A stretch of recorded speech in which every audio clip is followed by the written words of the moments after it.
आप सभी को जय मसीह की। मैं परमेश्वर का जन प्रादीप बर्मन एक बार फिर आपसे प्रभु यीशु मसीह के पवित्र नाम में आप और आपके परिवार का स्वागत करता हूं। मैं आपसे कहता हूं आप 100% आशीष पाएंगे। मैं 100% आपसे कहता हूं प्रभु यीशु नाम में आपके हालात बदल कर रहेंगे। आमीन। आप बीमार हैं, आप चंगे होकर रहेंगे। आमीन। आपके जो काम रुके हुए हैं वे 100% खुलेंगे। आमीन। लेकिन आपको वचन में बहुत अच्छा बढ़ना है, वचन को बहुत अच्छे से समझना है। तो आज का जो वचन है वो मत्ती रचित सुसमाचार उसका 18 अध्याय 1, 2, 3 वचन है। आप अपने घर में जहाँ कहीं भी हैं, आप थोड़ा सा अलग आ जाएं, नोटबुक ले लें और वचन को बहुत अच्छे से लिखें, फिर समझें। क्योंकि बाइबल बताती है, प्रभु यीशु का वचन बताता है, जब हम मत्ती 13 अध्याय का 19 वचन पढ़ते हैं तो वहाँ लिखा है कि वो शैतान दुष्ट आता है और लोगों से वचन को छीनना चाहता है। 4 अध्याय का 16 वचन बताता है, शैतान दुष्टों को भेजता है पहले, फिर अपनी सेना को भेजता है और वचन को उठा ले जाता है। और 8 अध्याय का 12 वचन बताता है लूका रचित सुसमाचार, फिर वो शैतान खुद आता है और उस वचन को उखाड़ कर ले जाना चाहता है। इसीलिए आप वचन को बहुत अच्छा लिखें, सुने, समझें, आप 100% आशीषित होंगे। आमीन। आइए देखें, मेरे साथ पढ़ें मत्ती 18 अध्याय 1, 2, 3। यदि अभी भी आपके पास पवित्र शास्त्र नहीं है तो आप अपने फ़ोन के प्ले स्टोर में जल्दी से लिख के BIBLE बाइबल, और आप जो भी भाषा पढ़ते हैं वो उसके सामने लिख दें, आपको एक बहुत प्यारी सी बाइबल मिल जाएगी। मैं अपनी बाइबल से पढ़ता हूँ, आप अपनी से पढ़ें। प्रभु यीशु के वचन में लिखा है, उसी घड़ी चेले प्रभु यीशु के पास आकर पूछने लगे, स्वर्ग के राज्य में बड़ा कौन है? आमीन। देखिए, लूका रचित सुसमाचार में हम पढ़ते हैं जब इसको, उससे पहले हम पढ़ेंगे मरकुस उसका 9 अध्याय और उसका 33 वचन। फिर वे कफरनहूम में आए और घर में आकर उसने उनसे पूछा, रास्ते में तुम किस बात पर वाद विवाद कर रहे थे? देखो, रास्ते में उनमें एक जगह पर क्या हुआ? झगड़ा हुआ। प्रभु के वचन में यहाँ लिखा है कि उसी घड़ी वे आकर प्रभु से पूछने लगे कि स्वर्ग के राज्य में बड़ा कौन है। लेकिन उससे पहले वो रास्ते में क्या हो रहा था? विवाद हो रहा था। देखिए, लूका रचित सुसमाचार और आप मेरे साथ पढ़ें 9 अध्याय का 40 वचन। फिर उनमें यह विवाद होने लगा कि हम में बड़ा कौन है। हालेलुया। तीनों जगह लिखा है कि उनमें विवाद हुआ, झगड़ा हुआ। आज पृथ्वी पर भी सब बड़ा बनना चाहते हैं। चेले अलग अलग जगह से प्रभु के पीछे आए थे, अलग अलग लेवल के व्यक्ति थे, अलग अलग तरीके से जीवन यापन करते थे, लेकिन सबका विचार एक ही था कि हम में बड़ा कौन होगा। हालेलुया। आप भी, मैं भी इस दुनिया में, पृथ्वी में आप लोगों को देखते हैं, बहनों को देखते हैं, अलग अलग लेवल की बहनें हैं, बहुत गरीब हैं, दीन है, अच्छे पैसे कमाने वाले लोग भी हैं। लेकिन सेम शैतान ने सोच सबकी ऐसे की है कि मैं बड़ा हो जाऊं। वो प्रभु यीशु के साथ थे चेले, एक लंबे समय से प्रभु का वचन सुन रहे थे और प्रभु उनके द्वारा काम कर रहा था। पहले प्रभु ने 4 अध्याय मत्ती बताता है 20-21 वचन बताता है कि प्रभु ने पतरस और अंद्रियास को बुलाया, फिर यूहन्ना और याकूब को बुलाया, उसके बाद मत्ती को बुलाया। 9 अध्याय 9 वचन बताता है मत्ती रचित सुसमाचार। तो ऐसे चेले अलग अलग बैकग्राउंड से आए थे, तो सबके मन में एक बात थी, मैं ज़्यादा काम कर रहा हूँ, मेरे द्वारा प्रभु ज़्यादा काम कर रहा है। या यूहन्ना 12 अध्याय बताता है कि यहूदा इस्करियोती के पास पैसे की थैली रहती थी, वो इसलिए सोचता होगा कि मुझे बड़ा होना चाहिए, मैं सारा हिसाब देखता हूँ। तो इस तरह करके उन सब के मन में एक ही विवाद होने लगा कि हम में बड़ा कौन होगा स्वर्ग के राज्य में। हालेलुया। और अब प्रभु यीशु के साथ जो हम चल रहे हैं, प्रभु यीशु के बाद गद्दी का वारिस कौन होगा, हम में बड़ा कौन होगा, इस तरह के उनमें विवाद चल रहे थे। देखिए एक बार फिर से पढ़ें लूका रचित सुसमाचार और उसका 9 अध्याय का 46 पद। फिर उनमें यह विवाद होने लगा कि हम में बड़ा कौन है।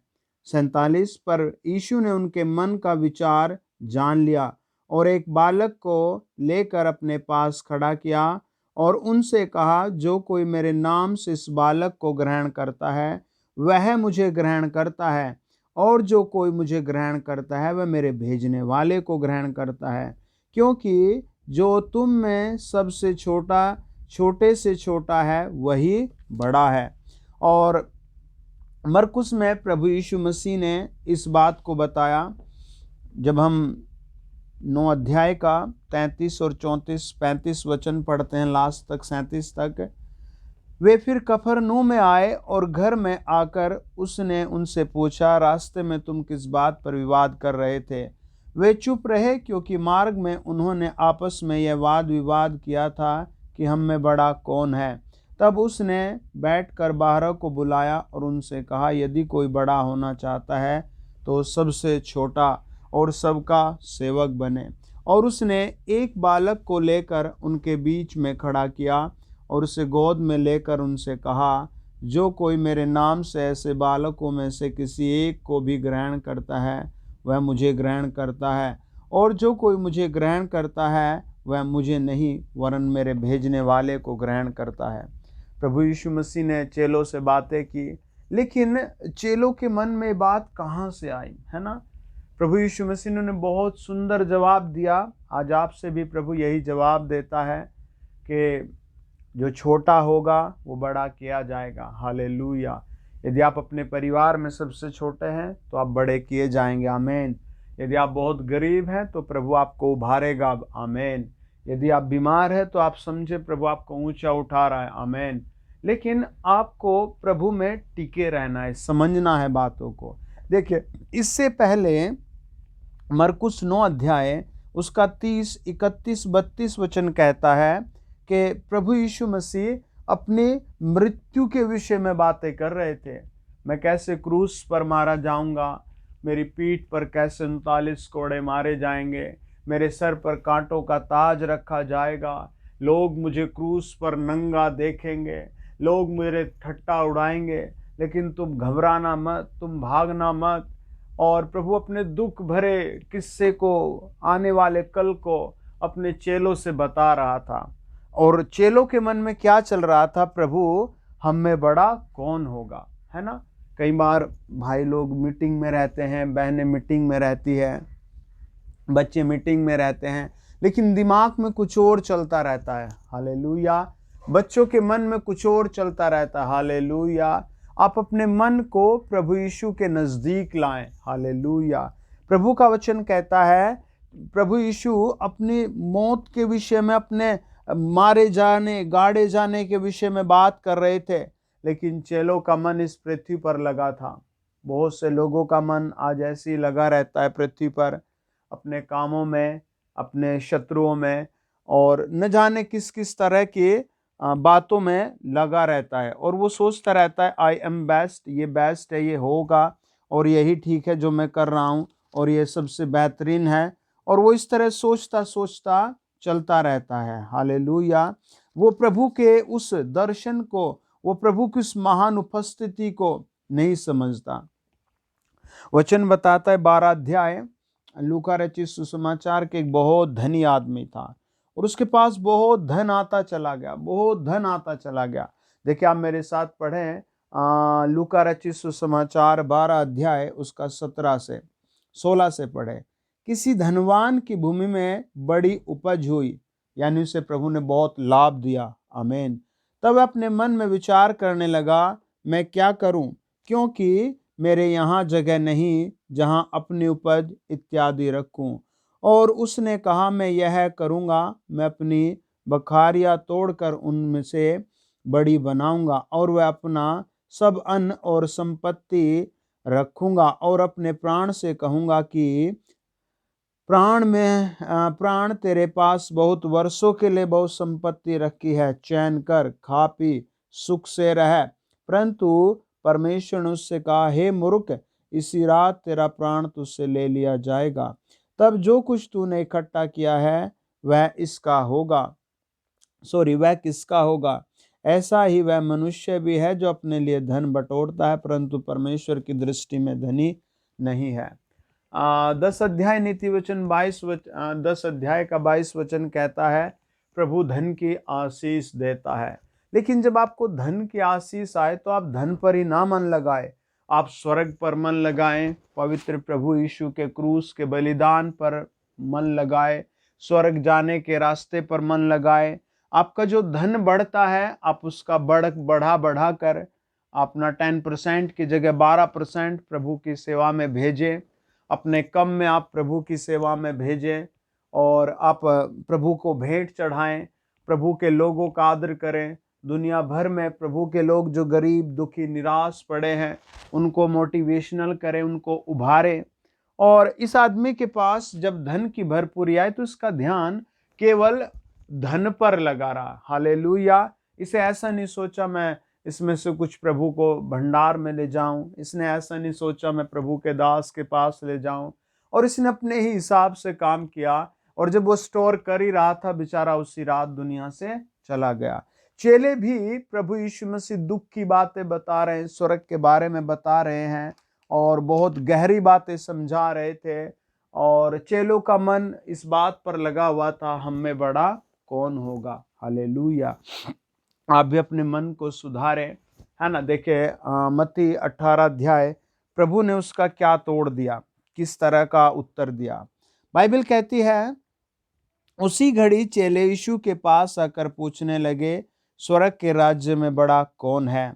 इस पर प्रभु यीशु ने एक बालक को पास बुलाकर उनके बीच में खड़ा किया और कहा, मैं तुझसे सच कहता हूं कि जब तक तुम न फिरो, हालेलुया, प्रभु ने कहा जब तक तुम न फिरो और बालकों के समान न बनो, तुम स्वर्ग के राज्य में प्रवेश नहीं पाओगे। हालेलुया। प्रभु ने ऐसे बता कि तुम्हें फिरना पड़ेगा, अपने कामों से फिरना पड़ेगा, अपने व्यवहार में क्या गड़बड़ी है उससे फिरना पड़ेगा, आपका दिल में क्या चोरी चल रही है फिरना पड़ेगा। एक बहन बहुत अच्छे पद पर थी, तो उसका रात भर चैटिंग चलती थी किसी और के साथ, अपने पति को छोड़ करके। और उसका पति बहुत अच्छा था, बहुत समझदार था, लेकिन जब वो कॉफ़ी पीने अपने बॉयफ्रेंड के साथ जाती थी और उसे लगता था कि किसी को नहीं पता, लोग उसके पति से कहने लगे। और एक दिन उसके पति ने बेचारे ने आत्महत्या कर ली और फिर उसके बॉयफ्रेंड ने भी उसको छोड़ दिया। तो आज वो ना पति की रही ना उसकी रही, बहुत दुखों में है, और शायद बताते उसकी नौकरी भी किसी कारण चली गई। दुख धीरे से आता है और फिर सब कुछ लूट कर ले जाता है शैतान। धीरे से आता है और सब कुछ लूट कर ले जाता है। आपको मन फिराना है, प्रभु का वचन कहता है आपको मन फिराना है, तब तुम स्वर्ग में बड़े किए जाओगे, और बड़ा वो किया जाएगा जो सबसे छोटा है। हालेलुया। ये प्रभु यीशु मसीह की महान बातें बहुत कम लोग समझते हैं। बहुत लोग पढ़ लेते हैं, सुन लेते हैं, लेकिन समझना जरूरी है। हालेलुया। जब आप समझते हैं तब आपके जीवन में परिवर्तन आता है। जब आप समझते हैं तब आप एक सिग्नल पर पड़े भिखारी को भी, या एक रिक्शा चलाने वाले को भी, या फिर एक बीमार बूढ़े जिसके हाथ पांव सुकड़ गए, मुड़ गए, उस आदमी, उस औरत को भी फिर आप एक मनुष्य की दृष्टि से देखते हैं, उसके कर्मों की दृष्टि से बाद में देखते हैं। क्योंकि लोग जब कोई बेचारा बहुत गरीबी में, दुख में, बीमारी में होता है तो सोचते इसके कर्मों का फल है। वास्तव में कर्म काम करते हैं, ये बात हकीकत है। मेहनत रंग लाती है, सही समय पर किसी का तीर गलत लग जाता है, किसी का सही। लेकिन हमें प्रभु यीशु की ओर देखते हुए जाना है। आमीन। हमें नई सृष्टि की बातें प्रभु के लोगों में जागृत करनी है। आप प्रभु यीशु मसीह के एक महत्वपूर्ण दिल के व्यक्ति हैं। आप प्रभु यीशु मसीह के एक चुने हुए व्यक्ति हैं। जब आप जाते हैं कहीं तो 18 अध्याय का 10 वचन कहता है, आपके साथ स्वर्गदूत जाते हैं, आपको पता हो या ना पता हो। आप इसका एहसास करें या ना करे, पर प्रभु अपने कर्तव्य को हमेशा निभाता है। आमीन। आइए प्रार्थना करें। बाइबल बताते यिर्मयाह 33 अध्याय के 1 वचन कि जिस समय यिर्मयाह पहरे के आंगन में बंद था, उसी समय यहोवा का वचन दूसरी बार उसके पास पहुंचा। हालेलुया। आप किस चीज के पहरे में हैं? आज प्रभु, मैं प्रदीप बर्मन, मेरे द्वारा आपके घर प्रभु वचन भेज रहा है छुटकारे का। हालेलुया।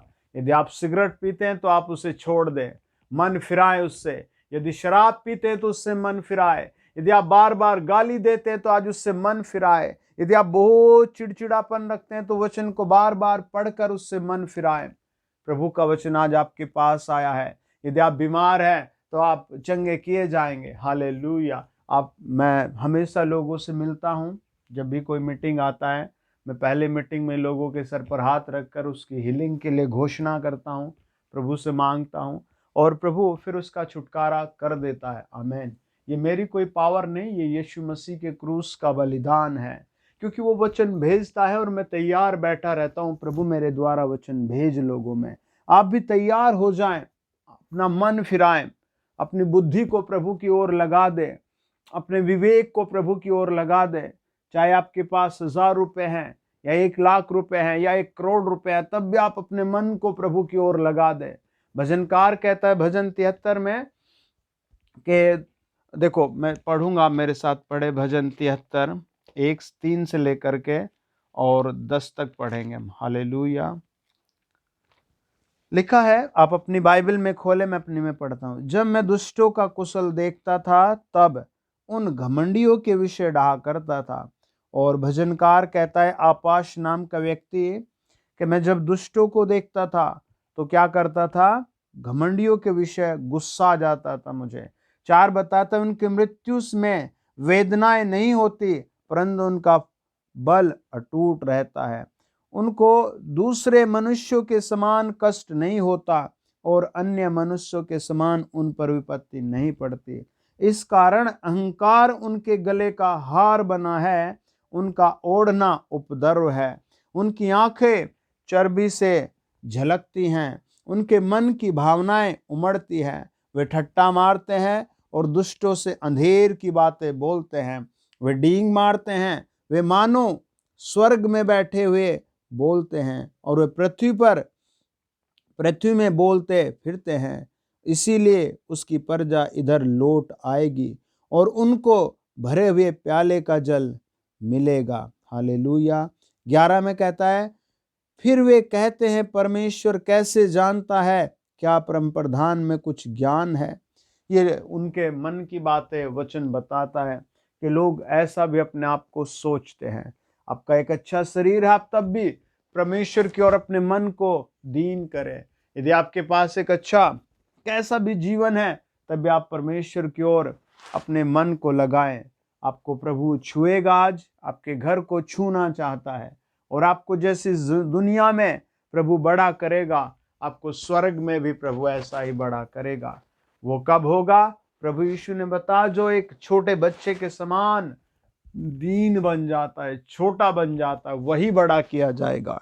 प्रभु के वचन में लिखा है, 33 अध्याय यिर्मयाह 3 वचन, मुझसे प्रार्थना कर और मैं तेरी सुनकर तुझे बड़ी बड़ी और कठिन बातें बताऊंगा, जिन्हें तू अभी नहीं समझता।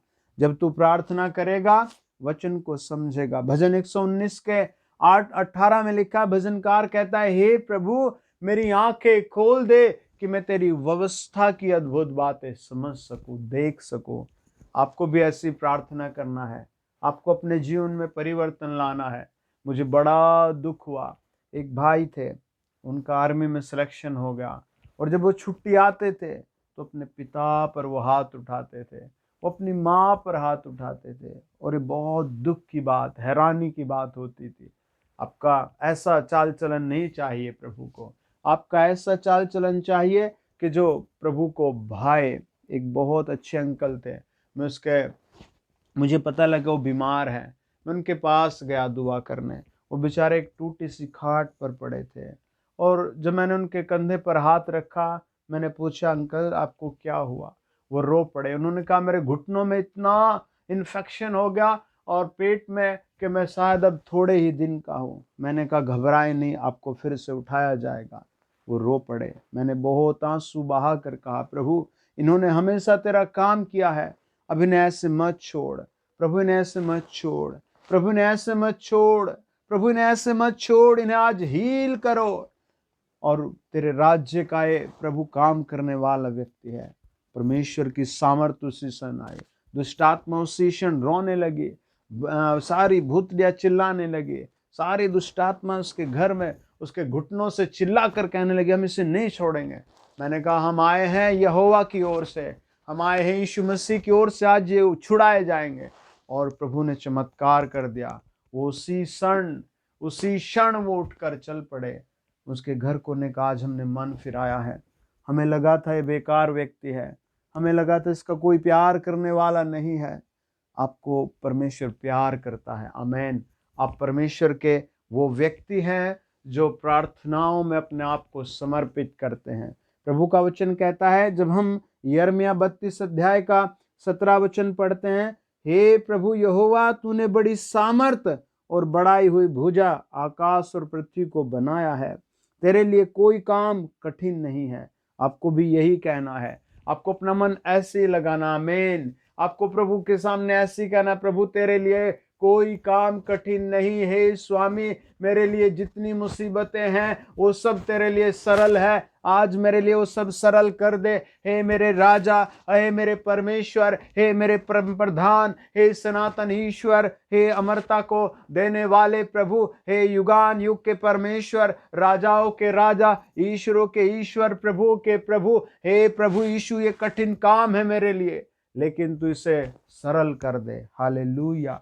प्रभु का वचन बताता है, उत्पत्ति 18 अध्याय का 14 वचन, अय्यूब 42 अध्याय का 2 वचन, मत्ती रचित सुसमाचार 19 अध्याय का 26 वचन, मरकुस 10 अध्याय का 18 वचन, लूका 10 अध्याय का 18 वचन। जो काम दुनिया में कठिन है, जो काम दुनिया में आपके और मेरे लिए कठिन है, वो परमेश्वर के लिए सरल है। यिर्मयाह 32 अध्याय का 17 वचन कहता है, तेरे लिए कोई काम कठिन नहीं है। आपको अपना मन ऐसे लगाना है, आपके पास कितना भी बढ़ती हो जाए। हालेलुया। जब आप मुझे सुन रहे हैं, आपकी बहुत बढ़ती होगी। आमीन। आशीष के रूप में आपके पास धन आएगा। आमीन। आशीष के रूप में आपका अच्छा स्वास्थ्य हो जाएगा। आमीन। आशीष के रूप में आपकी अच्छी सेहत हो जाएगी। आमीन। आशीष के रूप में आपका घर बड़ा हो जाएगा। आमीन। आशीष के रूप में आपकी सारी बीमारियां, सारी बुरी लतें जलकर नाश हो जाएंगी। उसके बाद आपको प्रभु से और ज्यादा मन लगाए रखना है। यिर्मयाह 32 अध्याय का 18 पद कहता है, तू हजारों पर करुणा करता रहता है। आमीन। प्रभु कितनों पर करुणा करता है? हजारों पर। आमीन। जिसका नाम सेनाओं का यहोवा है ना। और वो कहता है, हे महान और पराक्रमी परमेश्वर। 19 वचन कहता है 32 का, तू बड़ी युक्ति करने वाला, सामर्थ के काम करने वाला, तेरी दृष्टि मनुष्य के सारे चाल चलन पर लगी रहती है, तू हर एक को उसके चाल चलन और कर्म का फल भुगताता है। हालेलुया। तो आपको अपने आप को प्रभु में और जोड़ना है। आइए प्रार्थना करें। अपने आप को नरमदीन करें। आमीन। अपने आप को नरमदीन करें। आमीन। अपने घर की सारी समस्याएं उसके हाथों में सौंप दें। अपने मन की सारी चिंता उसके हाथों में सौंप दे।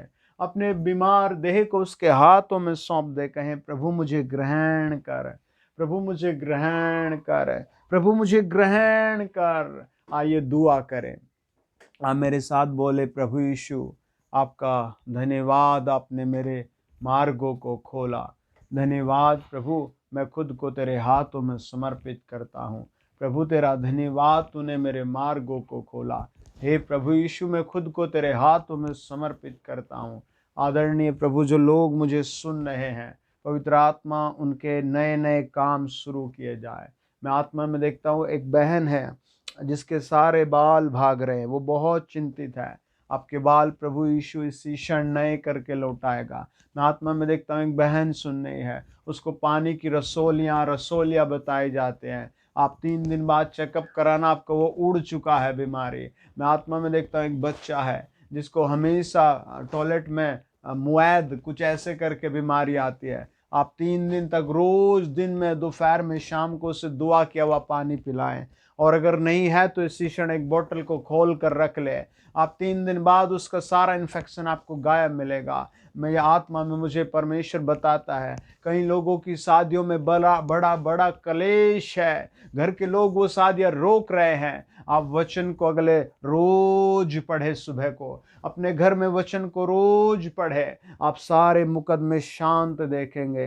पवित्र आत्मा जी छुआ जाए, जो मुझे सुन रहे उन्हें छुआ जाए, यीशु मसीह के नाम में छुआ जाए, यीशु नासरी के नाम में छुआ जाए। मैं आत्मा में देखता हूँ कई सारे लोगों को प्रभु आगे बढ़ाने के लिए मार्ग खोल रहा है, कई लोगों की बंद डिग्रियों को काम करने के लिए आगे ला रहा है। मैं आत्मा में देखता हूँ कुछ लोगों को प्रभु कपड़ों के शोरूम खुलवाना चाहता है आपके माध्यम से ही। मैं आत्मा में देखता हूँ कुछ लोगों को प्रभु जी बड़े बड़े क्या बोलते हैं, हालेलुया, रेस्टोरेंट ओपन करा रहा है, दे रहा है, नए दे रहा है। आमीन आमीन, अच्छी टीम के साथ।